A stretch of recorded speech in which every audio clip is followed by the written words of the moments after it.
of local experience who are actually decision makers. So every business loan we make is approved right here. Experience, service, and accessibility. That's how WSFS has become the largest locally headquartered business lender in the region. We're WSFS Bank, and we stand for service. How can we help your business grow? To learn more, visit WSFSbank.com. Member FDIC. All right, here we go. 7:32. Good morning, everybody jumping on our Facebook Live this morning. What's up? Good morning. Make sure to listen to the Bill and Jessica podcast up on our free Power app in your app store, top left-hand drop down. We're also on Apple Podcasts and anywhere you can get yours, and at power1017.com.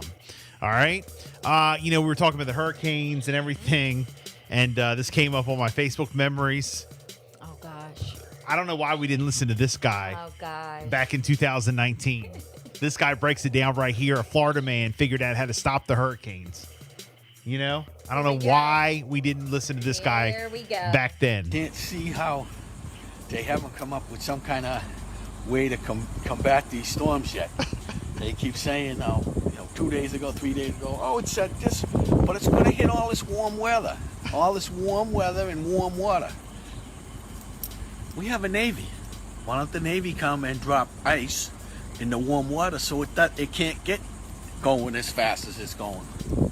There's got to be ways to combat this instead of just pointing at the thing and saying, well, now it's getting worse. Yeah, we know it's getting worse, but you tell us, it's the warm weather. It's the wind. Well, we have an Air Force.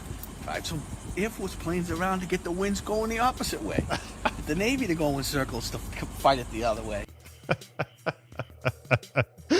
Yeah, just drop ice in the water. And the planes driving circles to combat the weather. You remember that guy? Oh, I remember now.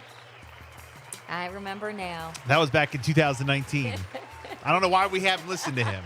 I don't understand. Oh, wow. Okay. So, all right. Joe Rogan dropped the video yesterday.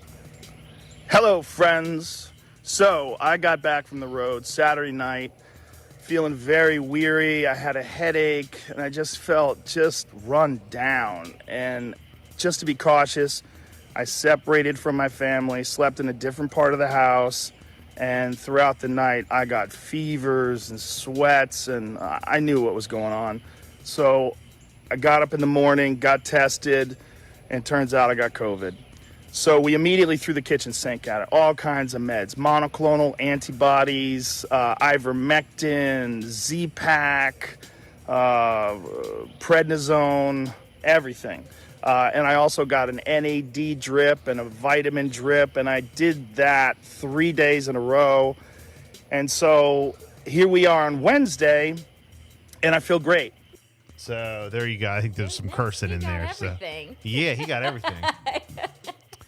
But you name it, he got it. Joe Rogan, influential podcaster, announced on the video he contracted COVID-19. And today he said that he feels great.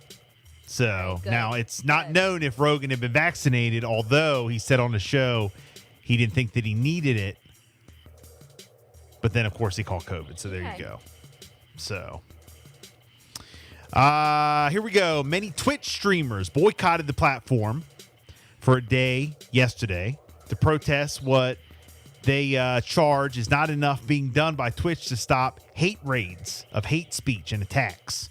All right, among what the boycotters want from Twitch are a roundtable discussion with impacted creators and immediate protection for streamers that includes age selection of incoming accounts and the ability to accept or reject incoming raids. A Twitch spokesperson said, quote, "We're working hard to improve the channel level ban evasion detection and additional account improvements to help make Twitch a safer place for creators." So there's a little bit, I guess too much freedom and some of the hate that's going on.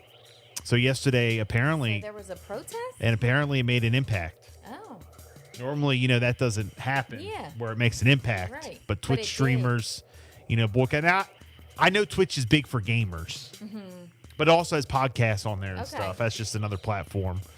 So, but I definitely support all my streamers, all who have shows and podcasts and stuff like that. But yeah, they boycotted Twitch yesterday, enough to make an impact. Okay. So, New York Yankees pitcher Jarrett Cole struck out about 15 batters over 7 innings in a 4-1 win over the Los Angeles Angels last night. Cole's 15 strikeouts was one short of his career high and tied him with the New York Mets' Jacob deGrom for the most through 7 innings by a pitcher this season. Cole also set a Yankees franchise record for the most strikeouts through his first 25 starts with 215, topping David Cohn's 207 in 1997. Yankees are hot right now. Are they? I haven't kept up with Oh, them. they could win. All right, the boys, that's their team. No, the Yankees are hot right now. They're The on their other way. It's unbelievable. They were like on it, Yeah. and they were watching them hard. And I Can't- was like, something must be going on with the Yankees. Can't say the same for the Orioles, but Oh, man. the Not looking good. they just won Now, I know their the first Phils couple are on a games. streak. Yeah, the Phillies are hot. They're on a streak right now, too. So, but Yankees are real hot. So we'll see. We'll see what happens. The New Orleans Saints will be playing their September 12th season opener against the Green Bay Packers in Jacksonville, Florida, instead of the home Superdome as scheduled because the city is still recovering from Hurricane Ida.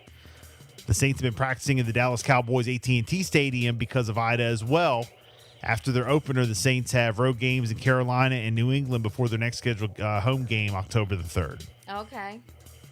New York Mets acting general manager Zach Scott was arrested for DUI early Tuesday morning in White Plains, New York, north of New York City. Police found the 44-year-old asleep at the wheel of his SUV at a traffic light around 4:15 a.m. and determined he was intoxicated, even though he refused a breathalyzer. Scott was booked and released and is due in court this morning. The Mets said in a statement that they were surprised and deeply disappointed at the news, stating Zach will not be traveling with the team for our upcoming road trip while we learn more and determine the next steps. Oh, jeez. The Mets got a lot going on. Yeah, they do. And he was like, They're sucking it up. The thumbs down. he got stressed up. And now the stressed out, and GM is drunk driving. he was out. Yeah.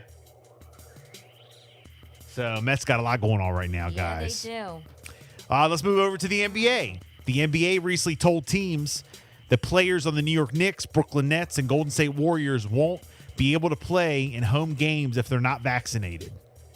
Due to laws recently passed by New York and San Francisco about indoor vaccine requirements, ESPN reported yesterday. Now, there will be an exception if players have a medical or religious exemption. However, unvaccinated visiting players will still be able to play since the laws don't cover out-of-town teams. So, Oh, my gosh. if you play So with if that's their home team, they can't. But Yes. a visiting team can come in and play, correct. even if they're not vaccinated because of the law. Yes. Oh, my. So, Okay. got to get vaccinated. Wow. It's 7:39. It's a Bill and Jessica show.